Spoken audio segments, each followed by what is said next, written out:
Earthquake in Hawaii is different from the earthquakes we normally sense. Dr. Zhixiong, a CCU professor of coastal hazards, explains the culprit behind Hawaii's recent earth-shaking activity. Because those earthquakes are not generated by motion of plate tectonics.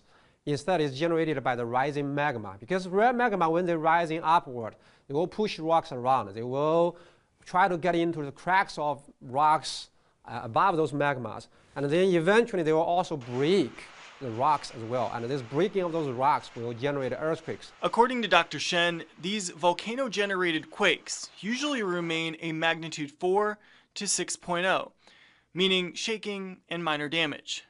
However, it's not just volcanoes and tectonic plate boundaries, but also ancient fault lines that can awaken to cause major earthquakes.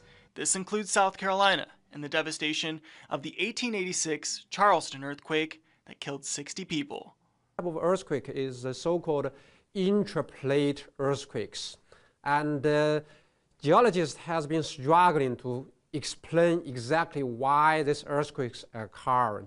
And the idea generally, we believe that there were some deeply seated fault that is occurring in the crust buried probably 5 to 10 kilometers beneath.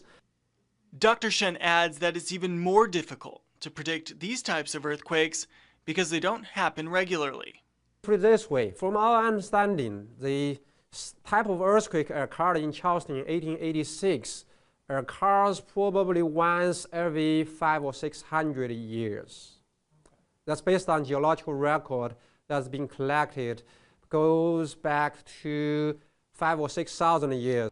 On average, the USGS says South Carolina sees about 10 earthquakes a year, most of those with minor shaking with magnitudes between 2.0 and 4.0.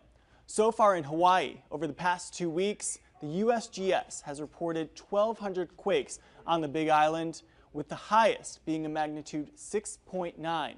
Hawaii's yearly average is around 100 earthquakes, with a magnitude 6.0 or greater occurring every 7 to 8 years.